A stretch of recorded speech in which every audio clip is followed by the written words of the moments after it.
So good evening, everyone, and thank you for joining us. My name is Sally. If you haven't met me before, I'm a co-chair of the Refugee Education Special Interest Group with my other co-chairs, Rachel, who's with us, and Lisa Hartley at Curtin. We're a collective, and many of you will be part of the RESIG, but this is open to RESIG and to EFIA, the Equity Practitioners in Higher Education Australasia. So welcome, colleagues. Before I get started, I'm going to acknowledge that I'm meeting this evening from the beautiful unceded lands of the Awabakal peoples here in Newcastle. I pay my respects to any Aboriginal and Torres Strait Islanders who are joining us tonight. Very disappointed by the result last week. Think that Australia is better than this, and I really hope that the referendum result doesn't stop us from engaging in more progressive policy and advocacy around issues. And while they're not the same challenge, forced migration is also a divisive discourse and an issue that I'm sure many of us, if not all of us, are either have experienced or are advocating and activising around. So this is a little bit, I hope, of an optimistic note that I'm going to present on tonight. So I have been working with colleagues. I've been representing the RESIG, working with Community Refugee Sponsorship Australia, and specifically Lisa Button and her team. And I've recently joined the Australian National University to engage in co-designing a really exciting new education migration pathway. And when I say new, I really do have to make very important reference to the work and the shoulders on which this work stands. And I'm really grateful that Mark Piper has joined us tonight. Mark was one of the three authors of the Investing in Refugees, Investing in Australia report from 2019. And that was really, it set the groundwork for this really important initiative and for the policy and political will, opening the policy window and the political will for this to be a really exciting proposition for Australia. So thank you to everyone who's come before. That report did actually give RESIG a seat at the table when there was a big review of community sponsorship that was conducted by the then Coordinator General, Alison Larkins, back in, I want to say 2020, but that period of time is a bit blurry. I'm working with Community Refugee Sponsorship Australia and Asha Hirsch from the Refugee Council of Australia, who I'm sure many people know. We started and had already been thinking about these ideas about education pathways. So a wonderful convergence, and wanting to just be very careful and grateful to recognise that important work. But working with Community Refugee Sponsorship Australia earlier this year, when we heard that Minister Giles, Minister for Immigration, was interested in educational pathways and community sponsorship as a broader suite of complementary pathways, was a really exciting, terrifically exciting moment, because it meant that the policy window, that magic policy window, was open, and all of that important policy entrepreneurship that had come before us and that we'd been part of in a small part, it came together to make the right time. So this is where I'm starting from. I'm excited to be able to tell you tonight about the process of co-design. Now, what I want to do is be really careful at this point and say, this doesn't mean it's going to happen. It does have to go through a process of cabinet approval. There is a budget ask here. But what I can say is that we've done a lot of work to get to this point. And at the end of this month, the Department of Home Affairs, who we've been working with carefully and closely over a period of about 6 months now, will be putting advice up to Minister Giles for the creation of the Refugee Student Settlement Pathway, which is a new education resettlement pathway for Australia.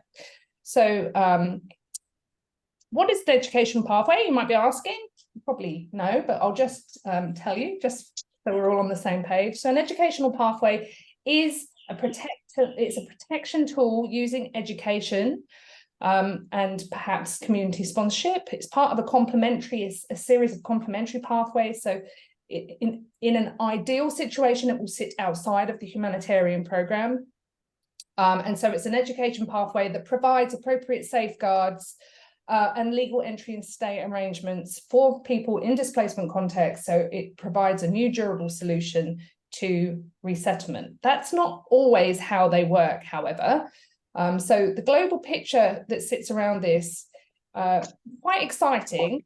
There's 33 coordinated pathway initiatives in 26 countries. Now, when I first started working around this as an advocacy point about 5 years ago.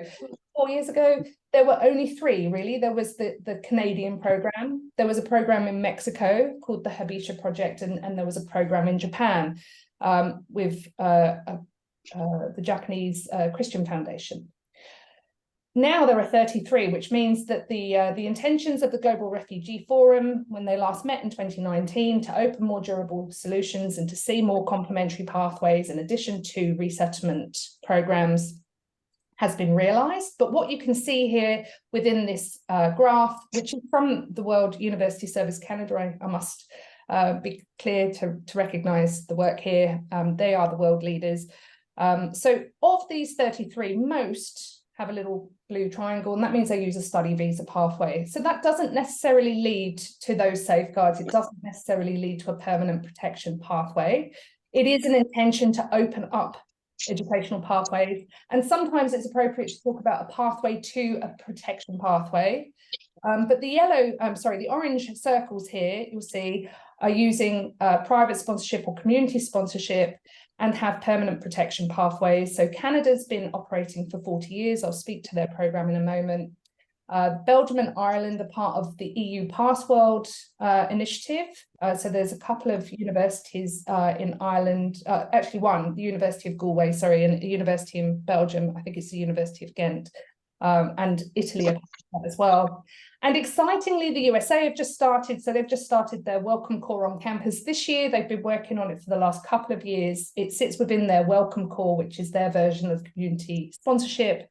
And excitingly, they're going for scale and they're using a humanitarian visa in the most part. So this is exciting for us because we've really hit a wave. So while there isn't much going on in the Asia Pacific, and certainly not in the 2 major resettlement countries in the Asia Pacific, it's an exciting time for Australia to be able to really leverage and learn from what's been happening elsewhere.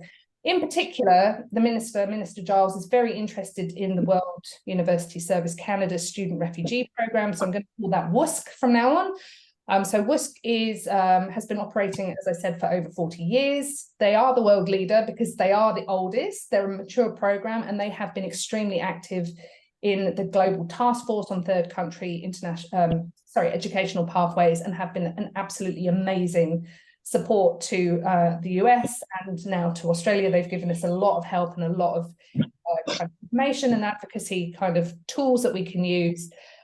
They take about 150 students a year, and they, importantly, not just universities, but also vocational colleges.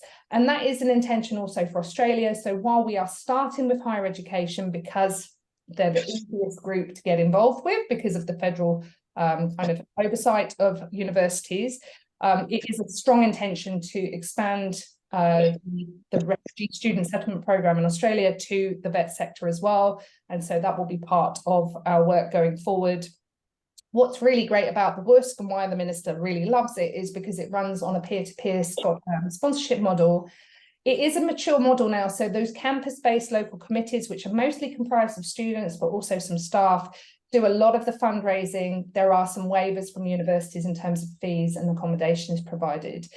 At the moment, Australia doesn't have the same structure, and we will need to work on some of this. So we're working towards the WUSC as a mature model, as an aspiration. But in the early stages, we are thinking that we need to build some of the infrastructure, but learn from what's already exists. And so we are in the process at the moment of building a WUSC-like model. So excited to say that we are almost definitely, government won't let me say anything in concrete terms, but almost definitely using a humanitarian visa, likely the 202, to bring new students into Australia from displacement contexts through a university in the first instance pathway. And we have done a lot of consultation, and we haven't finished. This is both an information session, but also a consultation. I'm really interested in your thoughts, and we'll leave some time for that, for questions and thoughts. And I'll explain the process of how we've got to here. But we have been looking at this in terms of key peak bodies, not just in the education space, but also settlement peak bodies and refugee advocacy peak bodies. We've consulted a lot with the World University Service of Canada, but we've also been doing a lot of internal departmental consultancy. There's lots of crossovers with DFAT and the Oz Award program. There's lots of crossover, obviously, with the Department of Education, but this does, because it's a migration pathway, sit in Home Affairs. And so Home Affairs have been our key partners. And I'm really very happy to say they have been true partners. They have been really excellent to work with and really very helpful. And that was helped by the fact that the Minister was very excited by this and held a roundtable in June, hosted a roundtable that was attended by maybe 3/4 of the universities, public universities in Australia. It had a really good attendance rate, who very clearly signalled back to the Minister that they were interested in a pathway like the WUSC programme. And so since June, we've been working on this co-design process. Let me tell you a bit more about the pathway, first of all, though. And this is important for university colleagues because it's not a scholarship model. Because students will arrive, or very, very likely arrive, with a humanitarian visa, that will offer immediate access to Commonwealth supported places and to HECS. Which means that it's not using the 500 student visa, which is the issue and the challenge for asylum seekers and bridging visa holders who get locked out essentially of higher education because of the temporariness of their visa. I'm very sure that there are many people in the room who are aware of these challenges. So for universities, remembering what a fight it has been to get more universities to sign up and offer scholarships. And here I have to recognise Dorothy Hodnott's excellent work in getting this campaign started. Was it 7 years ago, you said, Dorothy? I mean, it was more than that. So it's been an attractive proposition to universities because it doesn't involve them offering a fee waiver model. And we've been very, very clear, and I absolutely want to be crystal clear about this here. We have been clear to universities that this should not replace, signing up to the pathway should not replace fee waiver scholarships. We know that some universities are now starting to give up their scholarships because of the end of temporary protection, which is a shame because there are many thousands of people on bridging visas who are locked out of higher education. So it shouldn't be seen as in competition with that area of advocacy. And if it was, RESIG would not be as actively involved as it is. We see it as a complementary piece. And actually, it's got all sorts of benefits for universities in terms of, A, it being quite attractive because students are arriving with domestic student rights, but also it gives us a really important opportunity to ask universities whether their existing supports and facilities are fit for purpose. So there's lots and lots of benefits here. We are aware of some of the challenges, and I'm hoping that you'll kind of speak honestly and candidly to me at the end in terms of any concerns you might have. There are some equity concerns in terms of how this will operate, and we're particularly about gender. Well, Just ask everyone to put yourselves on mute. Sorry. So it is a domestic student pathway, not an international fee waiver process. So we're in this process, as I said, of co-design. At the moment, we're very much concerned with the what. So we're thinking about the size and the shape of the pathway. And government are obviously very interested in looking at the cost sharing model, because it is a shared model of a complementary pathway. It is not a full government concern. That means governments are able to offer increased additional places, we hope, through the sharing of costs, or what we have started to call investment opportunities in co-opting some of that neoliberal language. So the Minister is expecting advice from the Department of Home Affairs around the end of this month, so not very long now. We have been doing a lot of consultation, as I said. And then what we'll do is we'll take a bit of a breath, we'll come back after the summer holidays, and we'll come to the how. And this is where I think many people who have attended today will be able to really draw on your expertise, either as advocates, as educators, as researchers, as students, and students have been very much at the heart of this co-design. And that's when we'll start to think about how it's going to be operationalized, who needs to be involved, who are the at the external kind of colleagues. I don't want to use the word stakeholders, but you know, someone will at some point, to make sure that we've built a program that is as fit for purpose as we can make it. But then we'll have what we're calling the pilot. We've swapped away from using the term pilot on the basis of strong consultation, strong views in consultation, not wanting to call it a pilot formally to signal that it isn't going to be a kind of an ongoing feature. So we've called it the pathway, the refugee student settlement pathway, but with the view that it will have a 4-year pilot, which will be an important testing phase, and will also have a rigorous evaluation. and some research conducted during that period to make sure that all of the component parts of this pathway are fit for purpose, that they're effective and efficient and sustainable. And then ideally we'll roll out the program beyond the pilot phase. But this is where we'll see less government investment. So government are offering some seed investment in terms of some of the component parts of the first 4 years, but then it's up to the sector, and that will include vocational as well as higher education, to think about how we can make this a sustainable model. So we're working towards that mature model that is more devolved costs. With government, no, I'm listening only. Yeah, that's my government picking up, of course, the resettlement costs in terms of Medicare and Centrelink in the longer term, but devolving some of these early costs and the student costs to universities and student groups. That part is obviously tricky and hasn't been worked out. But there are ongoing discussions at the moment about some minimum requirements or minimum thresholds that universities should sign up to, and I'll speak to those in a moment. So this is a pathway that has 5 components end to end, starting in country. Again, I can't confirm who the in-country organisation will be, but it's very likely to be someone I've already mentioned this evening, who already operate in doing the selection, the identification, the recruitment, the selection, and assisting with matching of potential students to universities. There would be some academic preparation that would also happen in country. At the moment, these countries are possibly Kenya, possibly Jordan, but might be another. There's 4 African countries and 2 Middle Eastern countries that this organisation operates in. There's a pre-departure phase, obviously, where flights and medical checks and pre-departure visas, etc., will need to be arranged. And then there is a process of arriving in Australia. So there's 2 kind of arrival points. One is a settlement point, and this is where we would see campus groups, so community sponsor groups like the local campus committees in Canada, do the kind of settlement work. So this devolves one cost from government. It means that the cost of the humanitarian settlement program doesn't need to be included to satisfy the people in Treasury. And so this is where campus groups would meet students from the airport, would help them to sign up with key services, would help to settle them into short-term accommodation, which I'll speak to in a second. We'll give some short-term income support for the first 2 weeks until Centrelink kicks in, and we'll provide basic items, and we'll provide navigation to transport and other kind of key settlement, early settlement activities. There's also the on arrival on campus, and we've been talking about this with universities in terms of a soft landing and trying to find a good balance.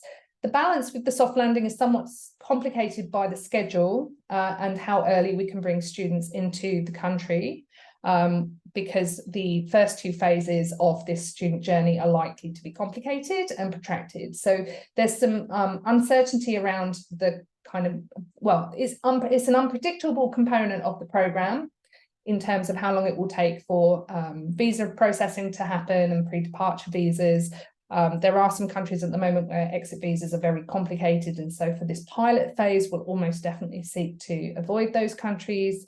They will be in nominated countries where there is the capacity to do interviews from the Department of Home Affairs perspective, but also where the organisation, in-country organisation, operates. On arrival then in Australia and on campus, universities, we think, and this is still up for debate, but we think there should be a minimum of 4 weeks of English for academic purposes, recognising that 4 weeks isn't enough, but it would be something.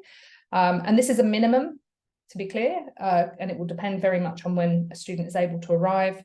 That may involve some foundational bridging course provision, but it will depend on the timing. There would be some additional orientation, navigation and connection with key staff than is offered to the ordinary domestic cohort. We're thinking that it might be possible for universities to leverage the introductory academic programme that Oz Award students receive, and which is funded by DFAT. That doesn't work for every single university, because not every single university receives Oz Award students or in the scheme, so there'll be other alternatives factored in. But what the IAP does is it offers a version of AusCo, the Australian cultural orientation, that will be helpful, and possibly there won't be too much of that in the pre-departure piece because it costs money. And also universities will commit to giving key equipment, like laptops and textbooks. But also, I'm excited to say that they've also agreed in principle that there should be some minimum free accommodation for students. And we've set a minimum threshold at this point, not confirmed, still co-designing, will be around the 6 months mark. Now, that means that if a university wants to go for a year, they're very welcome to, but that they shouldn't consider going for less than 6 months. And we would very much want that to kind of line up with and not hit in maybe week 5 or 6 of the first semester, so that it happens around the time of exam. So obviously we're expecting universities and campus groups to be recognitive of the time pressures that students will be under as they enter their first year of undergrad. So this is a supported part. This would mean that when a student starts their first year of undergraduate, they would assume the student contribution debt as per any other cohort, and they can use HEX to defer that fee. So there's a very supported part for the first months of arrival, including free accommodation. We've benchmarked the accommodation cost to homestay, which would include 3 meals a day as well, but that will need to very much depend on the local context. And universities, there are a set of guiding principles and a theory of change that underpins this as well, and universities who've been involved in the co-design so far have signed off on that. And then there's a period of transition to independence, because we are talking about students who are part of the domestic cohort and who are importantly will be moved into independence within up to the first year of arrival. So the campus group again will step in and help to move or help the student to locate accommodation and community, which may be finding a room in a house share, for example, or perhaps we'll move towards diaspora community, or this part we're going to have a look and see what it looks like when we do the testing, but this is how it works in Canada. There's no mandated expectation that students will work. We're very conscious of putting too much pressure, but it's quite likely that students will want to find part-time employment, and we are asking universities as much as possible to facilitate on-campus employment to make that as easy as possible. And obviously there's civic engagement, connection with key supports, trauma-specific supports if needed, and not locked out of this. They are still available to anyone who arrives through the pathway, but also connection to diaspora communities, faith communities, and other groups. And that will be very much a core part of the training that will be offered to campus groups. So we're talking about students who are young because it's peer-to-peer. This is just for the first phase. So there's some kind of flexibility here, and we'll seek to, there's definitely flexibility beyond the first 4 years, but we'll seek to kind of test some of the constraints here. This is very much following the Canadian model, so 18 to 25, single no dependence, and undergraduate only in the first instance. We haven't got to a point where we've talked about recognition of prior learning and qualification recognition, but that's coming up for the next phase and will be a very important part of it. So these minimum thresholds I've spoken to before, we're talking about a minimum of 2. I'm not sure that we'll hit the maximum, but we are talking about a cohort, a reasonably small cohort for the first 4 years. I talked about the minimum kind of English language provision. Again, this will depend on the university, but accommodation is a non-negotiable. It needs to be provided, even if there is an accommodation stipend provided rather than on-campus accommodation, because as you might be aware, universities have devolved and outsourced a lot of these kind of important components, including English or ELICOS, English for academic purposes, and accommodation. So it does mean that there might be other people who might be able to get involved. We're talking about this 4-year pilot to start with, but with the intention of this growing into a permanent program. So with the first students arriving late 25, starting undergrad in 26, we've had some discussion about whether it could be later than semester 1, but there is a strong feeling amongst universities that it should be the first semester or the first term, because that's where most of the structured orientation and navigation activity happens. I would say that's on universities to think about offering such structured orientation and navigation throughout the year rather than a one-off moment. So maybe there's an opportunity there for some advocacy. And then we'd see a second wave of students arriving in 26 for a 27 start. Now, with the single no dependence, we're aware that this is going to have a significant impact on women from particular cultures. And so there is discussion about what this no dependence might look like. It's also going to lock out parents. And as someone who's been a single mum more times than I care to share, I think that would be a great shame if we didn't include people who had children. But for the first wave, at least, we'll be seeking to keep to that cohort criteria so that we can then test some of the more complex cases later on. Not that there is anything, there's no such thing as a simple case. Obviously, a lot of what we're talking about will need to be tailored to the individual. But as we talk at this large kind of abstract level about the programme, we are going to have to think about this without individual needs, but obviously we'll be working towards an individualized program of support. Every university, everyone, government, everyone who's been involved so far is very much on the same page in terms of offering the support that's needed to make sure that this is an actual opportunity rather than access with no support, which we know is not opportunity. Thank you, Tinto, who famously said that.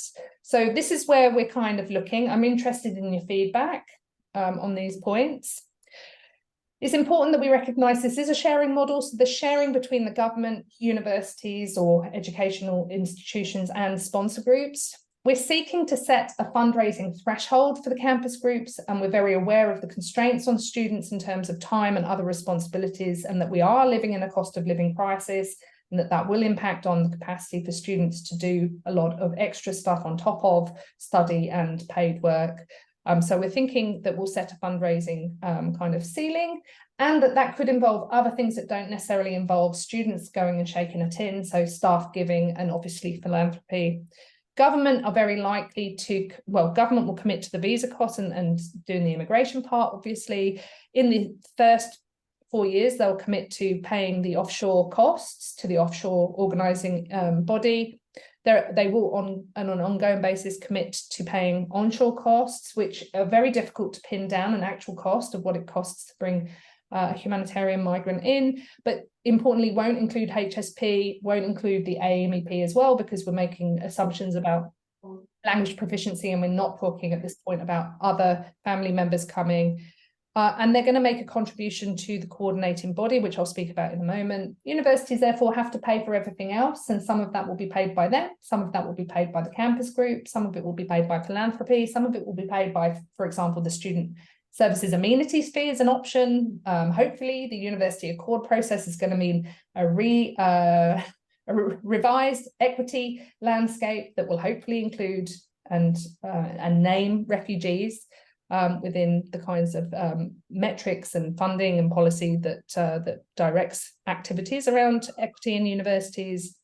There'll be a stipend provided to students, and the university campus groups will primarily offer an in-kind contribution in terms of time and support, things like picking up from the airport, but we'll do some fundraising. These are indicative costs. They're shifting all the time in terms of the green and the orange columns. But government are largely committed, as much as I can say anything about government being committed, because they won't let me, but they have committed in principle to providing the funding for the offshore recruitment piece and a contribution to coordination. But there are other people who could be involved, and this is where you might have some really great ideas and we'd love to hear them. So in addition to government and universities, private English providers such as Navitas might be interested in giving scholarships. Shout out if anyone from Navitas is with us today. There are 3 major accommodation partners in Australia who run most of the university accommodation. There's Unilodge and Igloo and another one whose name I've forgotten. Sorry if you're here today, but they might be interested in making a contribution, for example. So we're thinking, and some of this is really for universities to work out, but we're trying to think laterally about how to make this happen. And we're certainly going to be seeking philanthropic donations as well. But for the campus groups, the National Union of Students have given very strong in-principle support. They are concerned about what the ask is of students, and I think that's important for us to think about in the next phase in terms of how to recognise longer-term sustained volunteering. Anyone who's been involved in a volunteer network will know it is absolutely impossible to make long-term kind of provision because everyone's a bit fatigued. So we're really conscious of that as well, but happy to hear your input or feedback on that. When it comes to universities, though, it's important to recognise that there is a silo, and it's going to be interesting and exciting to see how we might be able to bridge this. It's been an enduring issue with refugee education in Australia in the higher ed space and beyond. especially for asylum seekers who get captured as international students, but don't necessarily get the support that international students are offered. We think there is a kind of there is a shared responsibility, here, for the early stages of the student journey. This is very much an international concern. It's the expertise of international departments to think about selection, engagement with immigration, doing matching and thinking about admissions and language proficiency requirements. But actually, because these students are almost definitely going to arrive on a humanitarian visa, they will be a domestic concern, meaning they will get access to CSP and HEX, and they will come under the equity bucket. Even if they're not captured in the University Accord, whatever happens with the Accord and equity, they're very likely to still get captured in the ways that universities do. Obviously, we'd love to see refugees recognised because it means it's not ad hoc, and it would absolutely incentivise and mandate universities to collect important information, metrics, and to track their retention and success in ways that are incredibly difficult to do. You might be aware of Tebejji Molla's work. He had to do a freedom of information request to get information from the Department for African refugee youth. And actually, he found that only 17% of the students that he traced, and it was around about 14,000, and I'm sure I've got that number wrong, 17% completed, 83 either withdrew or paused their studies. And we don't know if they went back to their studies because we don't capture that kind of information. So that's a side point. I'm quite sure that no one in the room would contradict that as an important concern, and fingers and toes crossed. I can see Sonal from FBA and UTS on the phone here. Fingers and toes crossed that refugees do get captured as an equity group, because it will make our work here much, much easier. So I've spoken to the campus groups. Now, let me tell you about the Refugee Welcome Consortium. This is a group of now 11 universities. I need to add Deakin. Sorry, Deakin, if you're on the phone, to this list. We worked with a group of universities. This group was chosen on the basis of whoever completed a survey after the Ministers' Roundtable, but also importantly has full geographic range of Australia. We've got Charles Darwin at the top and Tasmania at the bottom. We've got Curtin from Western Australia, Griffith from Queensland. We've got 2 universities in New South Wales, UTS and Charles Sturt. And we've got 3 from Victoria. So we've got Victoria Uni Melbourne and Deakin, and the ANU from the ACT. It's not closed. So if you do know, if you've got colleagues who are interested, then it's absolutely not closed. But we do want universities to have an involvement in the co-design process. And what will happen after the co-design process finishes, which is this week, universities will be asked to express their interest in being a pilot university. And for those universities that signal their interest, the Minister will formally invite them. And that will all go together as part of the submission to Cabinet and for budget consideration. So we started with 10, now 11, for ease, purely for ease, because, and even 10, with the greatest respect to my colleagues on the phone, has been like herding cats. Getting senior people's calendars to align is really quite difficult. But we have had to ask for senior investment from the beginning. So we have been working with either DVC or PVCs. Interestingly, universities have sent an interesting mix. Some have sent international colleagues, or colleagues with international in their purview, and some have sent academic or equity colleagues. So we've had a really great mix of people involved, and we had a co-design workshop in September where we came together in Canberra. We are now doing some second kind of revised co-design based on the first process, and hopefully we will be able to put something up to the Minister. There is a note here that there needs to be an organisation developed. This is a key part of the infrastructure to make sure that this is sustainable. So we're proposing, I like to call it TERPA, but it hasn't actually got a name, Tertiary Education Refugee Pathways Australia, because we love an acronym. So this is an important function that will serve the sectors, but it will also importantly do an important liaison role to make sure that this is as seamless as possible. We don't want to leave it, and universities have told us clearly they don't want to have kind of devolved responsibility at this point. They do want some coordination. So this will have a key role in terms of the matching, selection, recruitment matching process, and we will shadow the in-country organisation. We're going to do a very robust evaluation of all of the component parts. We'll support the students with their study by liaising with universities. Now, what I should have said is that a minimum threshold, the first minimum threshold, is that pilot universities have a nominated staff member within a role, not a person who might leave, to maintain connection to the campus groups, to the students who arrive, and hopefully that will encourage universities to think about this more holistically, and we'll have a model similar to Western Sydney, similar to Swinburne, similar to UTS, where there is a nominated person to work with people with forced migration experience, not necessarily newly arrived refugees, because we know that that's an important resource that universities could and should provide. And again, hopefully the accord process will make that easier. There's also going to be a really important training and support piece for the university sponsor groups. It's very likely that a group like, or even exactly Community Refugee Sponsorship Australia will do this job, but cannot confirm anything because obviously there are important procurement processes to go through. But CRISA have been doing this. They run the Community Refugee Integration and Settlement Pilot, the CRISP, you might be aware of it, which takes a community sponsorship model, group of 5 within an area to welcome and receive a refugee family into their neighbourhood. It would take a similar training approach, so there'd be a training for the community sponsor groups with a train-the-trainer approach, but they would have an important liaison role and would take responsibility for settlement triage. So if there was a settlement challenge, campus group would contact that organisation. If there was an academic challenge, campus group would contact that nominated person in the university to help triage what the academic need was. So very much seeing an important fork in the road here between academic outcomes and settlement outcomes, but both being important ambitions and targets within the pathway. And obviously there'll be an important promotion and advocacy piece to see this extend to TAFE, for example, but to other universities, and to contribute to the important global conversation about global third country educational pathways, and really realising that ambition that was set out in the Shergold, Benson and Piper report back in 2019, in terms of providing additional pathways that will sit in complement to the CRISP and in complement to the skilled refugee labour mobility pilot,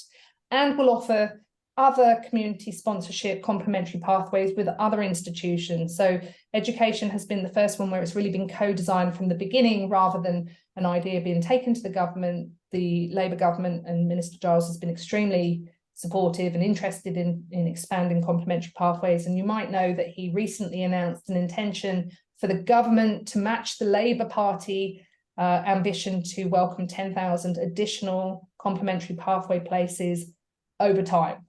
So there was no deadline put on that, but he has actually committed the government to that Labour Party intention to grow the complementary pathway places to 10,000, which would sit in addition to the 20,000 now of the humanitarian programme. So I think I've spoken enough, but I'm happy to answer questions. It's really important that we that you're aware of what this looks like and what we've been doing. It's not an announcement of the pathway, and I must be clear about that. The pathway has to go through a whole series of processes, but we are very well into it, and there's a lot of goodwill being accrued and in the bank. So we're hopeful that it will look something like the version I presented today. That's certainly what we'll be putting up in the advice to Minister Giles. But we as we come in, particularly to co-design 2, in terms of thinking about how and operationalizing this, we will definitely need to come back to colleagues and really seek, thematic and targeted consultation around things like admissions and English language proficiency. So I'm going to stop. I'm going to hand back to the room. I'm really interested in thoughts. I'm interested in critique. I don't want criticism because no one wants criticism, but I will take critique. I'm going to stop sharing my screen, but I'm happy to put my slides back up if you want to see something. Thank you. So actually, I think someone else had their hand up, Dorothy, just before you. Yes, that was me. Yes. Hello, PW. Hello, Sally. I'm Subia Shah from the Professional Migrant Women Network. Hello. Hi. I just attend, and maybe I missed someone. There is, I asked 2 questions. One is there any specific countries where these students will come? And my second question is, who will look after the students when they arrive on airport? Is there any organization or just the university? Although I have 2 more questions, I will email you. Okay. Oh, yes, I should have put my email up, actually. I will show my screen in a moment with my email address for everyone. So the first question is the countries that we might be recruiting from.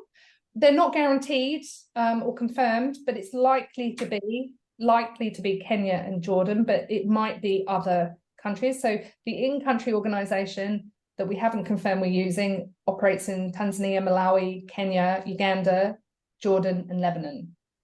And so they're the options that are available to us at the moment. What I will say is that the government have been very interested in building its own capacity in the longer term, but that's not an option for us now because the policy window is open for a moment.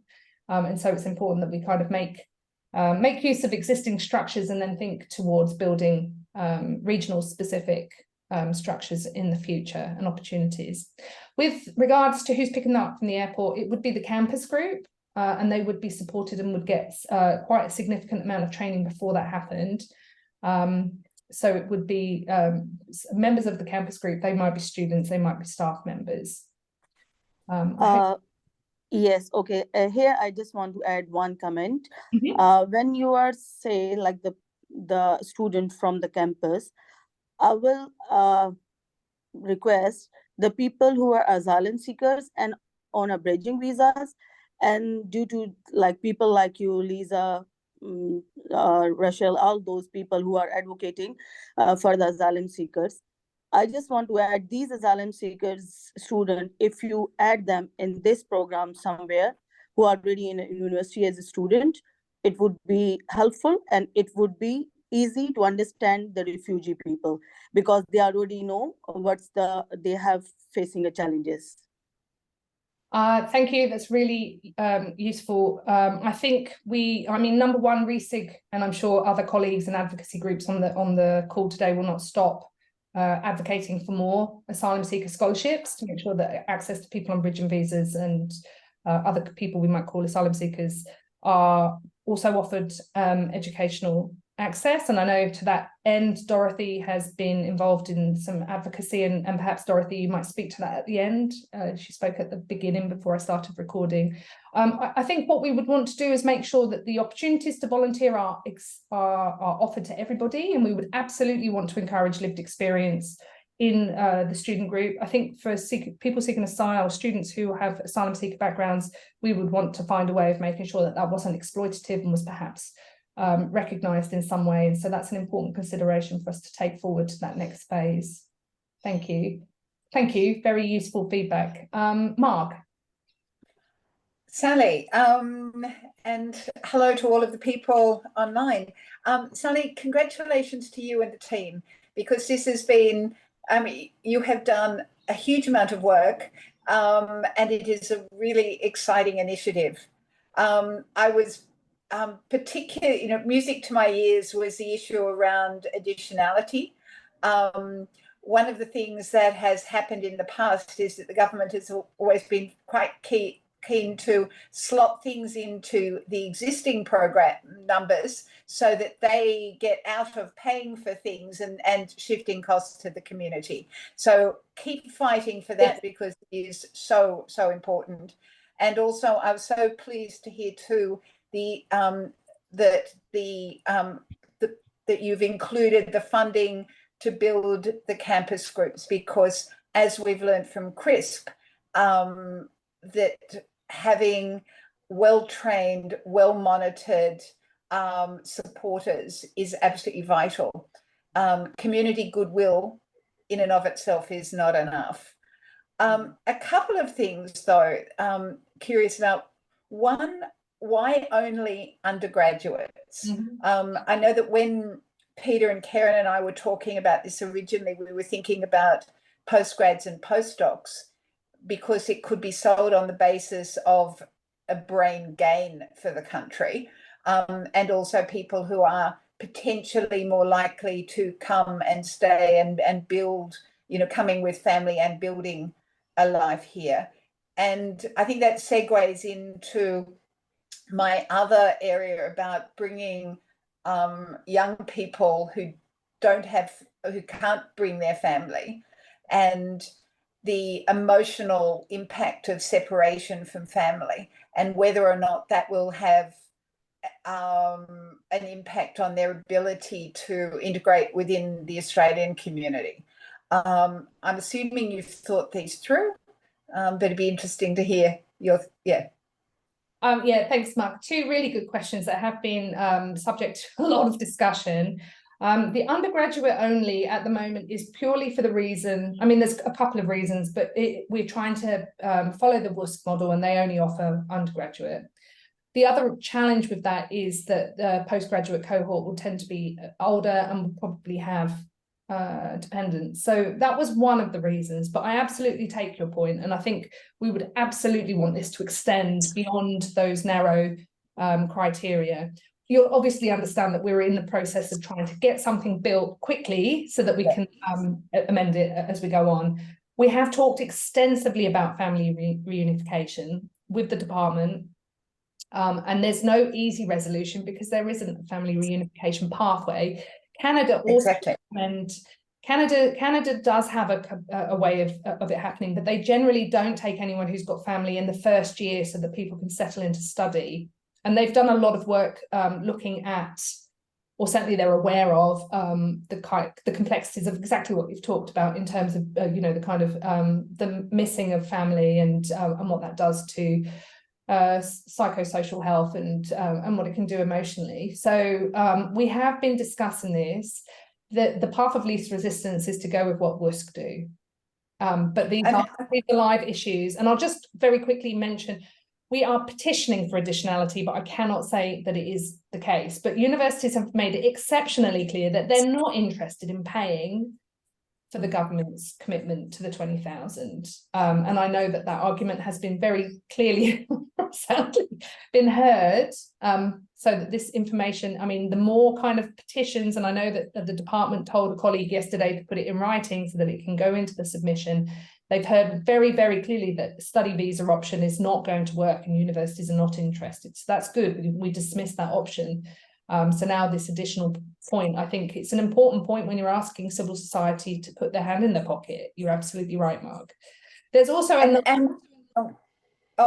was going to say the issue around family, talent beyond boundaries brings the nuclear family. There is that model. Yes, they don't use a humanitarian visa. And I guess one of the they do in some cases. Okay, I will take that on notice. I think so there is a precedent. Yeah, we discussed it quite deeply in the first co-design with universities, and we haven't resolved it. It's a similar challenge with thinking about young women who might need a chaperone, how to get past that challenge with the no dependence piece.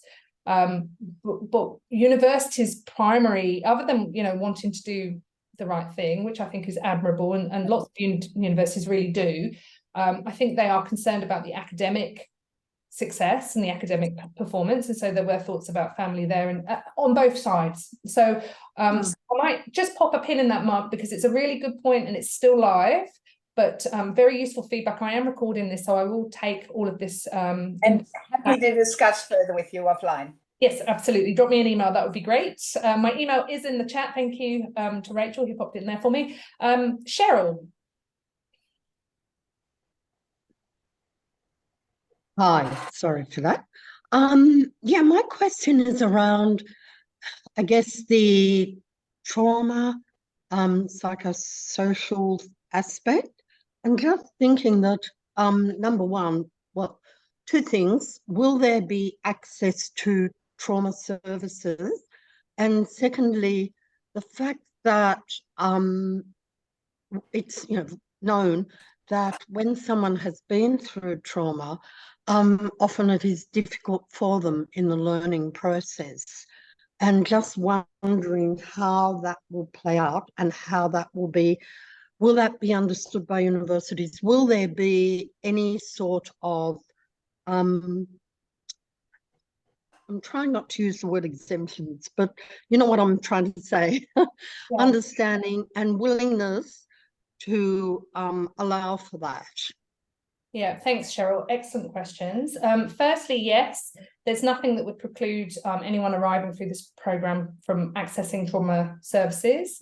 And actually, at UNSW in November, we're working with STARTS. They're going to provide a trauma-informed interview and workshop, and in that discussion with STARTS and talking about the FAST network, we think there are ways of kind of tying some of this up with universities. So and making sure that actually universities have got their own in-house, either they've got their own in-house services, which is probably unlikely when it comes to trauma-informed, but there's no reason why people can't do the kinds of excellent trainings that STARTS and QPAST and other trauma providers offer, but also to check whether there are trauma-informed support. So this is what I mean. I've kind of flippantly called it a Trojan horse, and that's not really probably sufficient to describe it. But I do think this pathway offers a good opportunity to ask universities whether whether there is sufficient training for staff, whether there are sufficient accommodations. I certainly wouldn't be, I'd be quite cross, I think personally, this representing me, Sally Baker, no one else, if universities were asking students to sign up for disability services, for example, for exemptions. So I think there's an opportunity here. It will certainly be part of the advocacy that's done by the coordinating body, and there'll be work, we'll intend to work with universities to help them map out some of that support. Now, some universities do it really good, so really well. Sorry, that was bad grammar.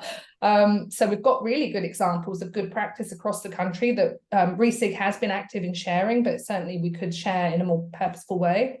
But certainly we wouldn't want to assume that universities can do the work of specific agencies. Universities are not going to do the work of settlement agencies, neither are the campus groups. They're going to do a equivalent piece, but there is access to specialist supports, to support with settlement and trauma, for example.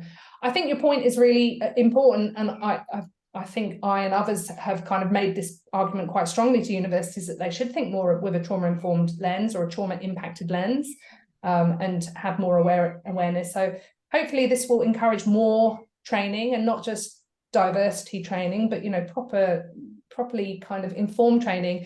To that end, RESIG worked with Mayan to develop some training materials for the sector using the youth settlement framework.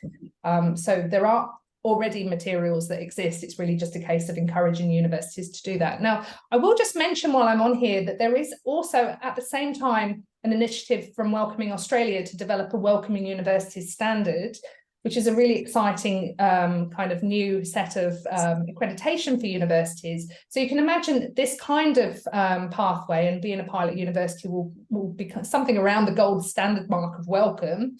But those kinds of questions about how well are you supporting your staff and how well are you supporting your students are key concerns for the Welcoming University standard. Bless you. If anyone wants any information about the Welcoming University Standard, then just get in contact, and I'll put you in contact with Kate Gilpin, who is the lead on that work. But you'll know about Welcoming Australia because they have welcoming cities and welcoming clubs, and so their next focus is welcoming universities, which I think is really exciting. So I hope I've answered your question, Cheryl. I'm hopeful, but I also think there are already things out there that we can learn from, and so it really is a case of having a reason to push on universities a bit more to consider what they're offering and how fit for purpose it is. Dorothy. Just unmuted myself. My question is around RPL. You mentioned recognition of prior learning very briefly as you passed along, but that's been one of the issues for the enrolment of particularly refugee and disadvantaged students for some time with universities, where the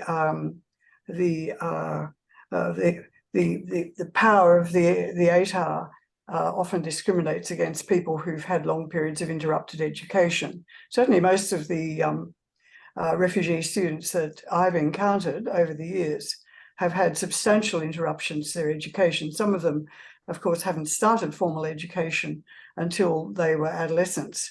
So recognition of prior learning is actually going to be a really important area for you to explore, because it has been used as a barrier to enrolment in the past. Yeah, thanks, Dorothy. I mean, it's a really live issue, and it's a very difficult issue. There are a couple of things at play at the global level. So there is the UNESCO qualifications passport that I don't think has been widely adopted, but there are efforts to redress this. the in-country partner have got a lot of experience of doing this. And so we did ask this explicit question recently, and I think there will be quite a lot of consultation with universities in terms of maybe the admissions requirements and what that's going to look like, and then recognising prior learning. I don't have an answer, but what I can say is that in Japan, at Sophia University, where they did have these concerns, they took in a group of 10 Ukrainian students last year, and they went to faculty and asked faculty to assess what they thought their prior learning had been in the absence of qualifications. And so, I mean, that's quite a niche example, and I don't know that it will fly in Australia because of all the ways that Australia is constrained and holds itself to a high standard. But I mean, we can hope. And absolutely, this will be a very important area of consultation in the new year, because with universities, but with other advocates and groups, to make sure that we keep this conversation going, because it's not an issue, yeah, as you say, it's an intractable long-term issue that impacts lots of people. And so at the very least, we could contribute to the kind of global conversation and make some, you know, make some provisions in the short term with the hope that these things like the European passport, you know, UNESCO's work might come to fruition in the longer term. So yeah, thank you, good point. Natasha. Thanks. Sorry, I'm in the car. I hope you can hear me well enough. I just, first of all, echoing what Marg said in terms of, you know, thanks for the enormous amount of work that you've put into this and the enormous amount of thinking. It sounds fantastic. But what I did want to ask was, is the expectation that it's going to be, I guess, degree or discipline agnostic? So a person can study as long as they meet entrance requirements what they're interested in, or will they be channeled into particular degrees where there might be skills gaps and shortages in Australia, like what we see with things like the Job Ready package, where people are penalised for studying certain degrees over others? So will there be that kind of process of pushing people in certain directions? And also just in terms of how will the matching work between what people are interested in studying and whether the university that's offering a place has that degree on offer? Like what's that going to look like? It's a really, really good question, and I don't necessarily know the answer to the matching process, although we'll follow existing processes, and obviously the US and their kind of they're also using the same coordinating in-country body, so they've recently kind of trailblazed for us on this. I think it will depend on what universities have in terms of provision. I do want to recognise Tanab's comment in the chat about employment, and I think that's an important question, Natasha and Tanab. I think there is a future where we might think about this in terms of skills gaps, etc., and that might become part of Australia's kind of, you know, there might become part of their aid agenda. Certainly a challenge with anything like this education pathway, as Dorothy spoke to, is the kind of pipeline. We know that only 23% or thereabouts, a quarter of refugees get access to secondary education, and secondary education will be a requisite for this. That's how it works in Canada. So there does, and universities are going to expect there to be some, you know, minimum requirements in terms of academic qualifications. In terms of, I mean, I hope we do everything but echo what the Job Ready graduate package did. Glad to see some of that rolled back last week or this week.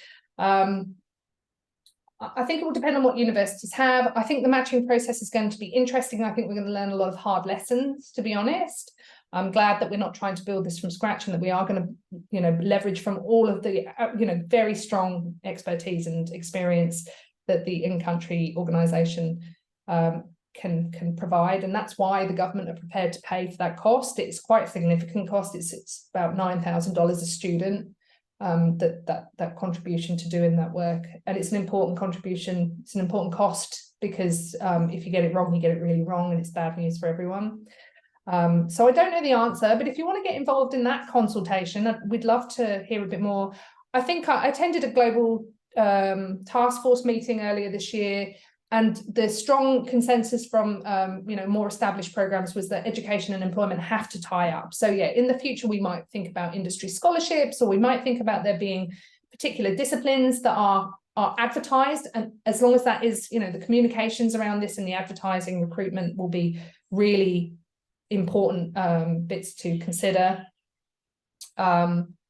Louis' question in the chat also speaks to this. We haven't really put the process together in terms of whether how students and universities will be matched. So I'm not sure. I think I'm not sure how much agency any partner will have, the student and the kind of coordinating body, but the coordinating body will have, I mean, hopefully we'll have a person who will be able to kind of liaise with universities and find out what their offerings are, find out what the requirements are, liaise with the in-country, think about connected learning opportunities, if there are any kind of prerequisites that need to be met in advance of starting the course.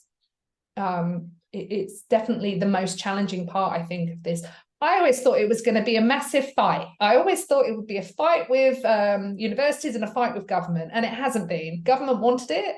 Universities are happy with it. So those two fights are gone. I think the complexity of this is going to be in, the detail. The devil's in the detail in terms of what these matching things look like, which is why we've got such a kind of intense period of consultation plan for February to May. We're hoping that May and the budget will tell us whether we've been successful, maybe before, but we're certainly thinking about February to May as being an intense period of consultation, like repeat consultation, co-design, to make sure that we kind of think these things through. So they're good questions, and I thank you, Tanab and Natasha and Louis, for those questions. I might go to Bernard. I'm conscious that we've gone over time. I'm hoping that if you can't stay, that you'll just drop off. But Bernard, you're the lucky last. And you're on mute, I think.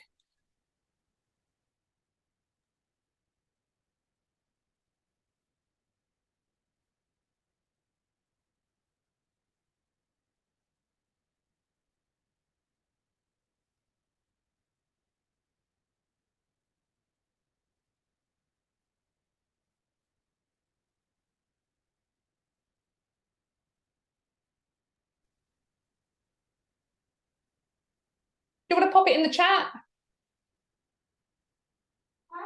Sorry, Bernard.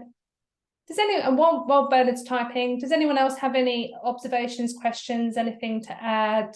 Can I clarify anything for anyone? Hannah, I see in the chat you've said about UQ, for sure. UQ, I mean, no one's not welcome at this point. So I guess you could, we haven't gone to, I mean, all universities were invited to that initial roundtable. So I believe UQ were represented there. But it was really a case of anyone who kind of completed the follow-up survey. And I know that colleagues at some universities didn't get the email, or it got lost in the inbox. Well, Bernard, do you want to try again? I can't. Can anyone, is it just me, or can anyone else hear Bernard? Sorry, Bernard. Do you want to pop your question in the chat? I'll go to Leslie and then I'll come to Dorothy. Hi, Leslie. How are you? Hi, Sally. I wonder if you could address Ada's question that she asked before. Do you envisage that TAFE will get involved in the pilot phase? Sorry, Ada, and yeah, thank you, Leslie. Yeah, look, I think so. I think it's. I spoke at a meeting for ACTA, the Australian Council for TESOL Associations, a couple of weeks ago. There were lots of TAFE people there. And as Leslie, you all know better than many, it's always been difficult for RESIG to kind of find the right contacts in the sector. And of course, because it's federated, it makes it that much more complicated as well. It's definitely on my agenda. My obvious kind of focus at the moment is getting this, working on the co-design, but I would want to be in conversation with TAFE. I'm not sure about how government will see that in terms of the kind of number of students they've put up. So that's a good question, actually. I'll take that to department in terms of whether TAFEs could, or other RTOs and vet providers. I'll take that to the department and ask what their timeline is for this. So I'll take that on notice and I'll come back and report back. Thanks, Sally. I was just going to point out that ACTA doesn't equal TAFE or VET. So no, I know. I was talking to the adult education, the adult English, which is why I spoke to a lot of TAFE people there, and there was a lot of interest, a lot of names of people to contact. But good question. Definitely not excluded, to be clear. VET is not excluded, but it was just an easier proposition to start with universities in the first instance. Dorothy. Yes, the something which I raised with you before we began the meeting, but you mentioned that these students would have access to HECS, and as you know, there are issues around HECS and HECS help. Is that HECS help that you're talking about? Because that will make a difference. I mean, they need to go seamlessly through the system, without having to cough up HECS in advance, like people on people who are permanent residents or onshore visa holders, permanent protection visa holders. No, humanitarian entrants get immediate access to HECS help in a way that permanent residency holders don't. Actually, interestingly, found that out the hard way with my kids. So yeah, no, I don't see any barrier to it. As far as I understand, the 202 or 202 meets that criteria for HECS help. As per the Higher Education Support Act. That's the challenge with any other visas, is getting an amendment to the HESA, which I know, Dorothy, you've been advocating for. I'll just see if Bernard, I think maybe Bernard's dropped off. Sorry, Bernard, when you watch this recording, please know that I did say sorry. On that note, I thank you all for your time. Thank you so much. I'm going to hand over now, actually, very quickly to Dorothy to just speak, if you don't mind, Dorothy, to that advocacy that you have been doing for bridging visa holders and students on TPVs and SHEVs who are due to have their status resolved and access to higher ed. Do you want to just speak to the letter writing campaign? Yes, okay. It's an issue that I've been supporting for quite a long time, because it's an anomaly within student access to support at university, and that's the distinction between HECS and HECS help.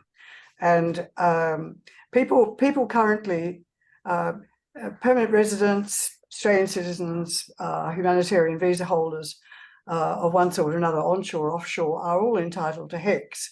But the only people who can defer their payment of HECS are people who are Australian citizens or offshore humanitarian visa holders who came in under the humanitarian program.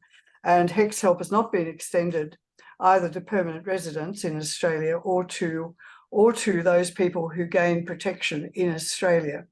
And this seems to me to be it's a long-term anomaly. It's been around for at least 15 or 20 years.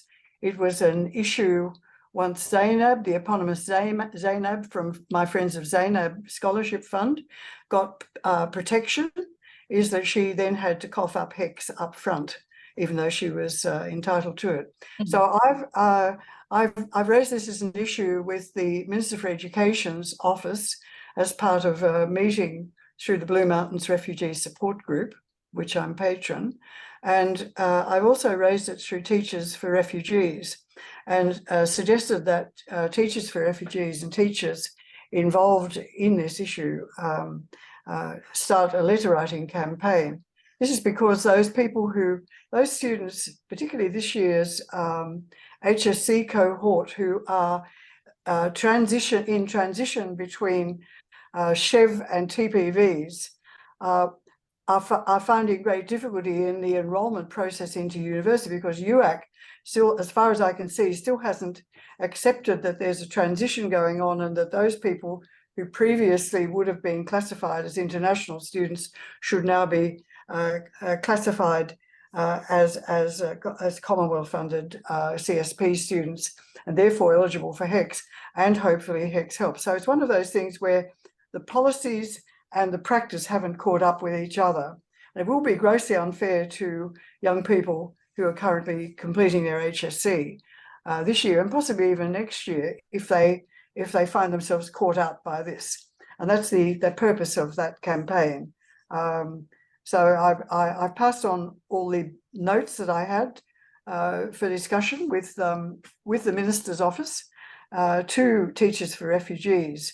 And I think it's one of those things that people could write personal letters about, rather than have a formulaic approach, to say this really affects. It's a relatively small number of students, but it's a major issue, and it will effectively block some of these students from going to university when they've met the criteria for enrolment. Thank you, Dorothy. We would love, RESIG would love to distribute that letter as well. If you could send it to us, and I'll send it out to everyone who is part of the RESIG mailing list and through EFIA as well, who were the two groups I think this webinar was distributed to. But I'm sure you could also get in contact with Dorothy, with perhaps without giving out Dorothy's personal email. If you've got any questions, maybe come through RESIG. And then we will forward on to Dorothy. I'm going to say thank you for your time. I hope that I've given you enough information for you to perhaps take back to your institutions if you work at a university, or to certainly know about this and help us to advocate for this and lobby for this to get up through Cabinet. It will all come down to the money. As we all know, but we've certainly got a lot further than I thought we would by this stage of the year. So thanks for listening. Do get in contact with me if you've got any questions. I am now at ANU, so if you had a UNSW account for me, then please replace it, although I am an adjunct there, so I will pick it up at some point. And have a lovely evening, everyone. Fingers and toes crossed, and I'll be in contact again through the mailing lists to for that next stage of consultation. Hopefully you will be able to get really meaningfully, as meaningfully involved as you want. And thank you for your good thoughts as we go in this final bit. I feel like we've been running a sprint and a marathon at the same time. But it's all for the greater good. So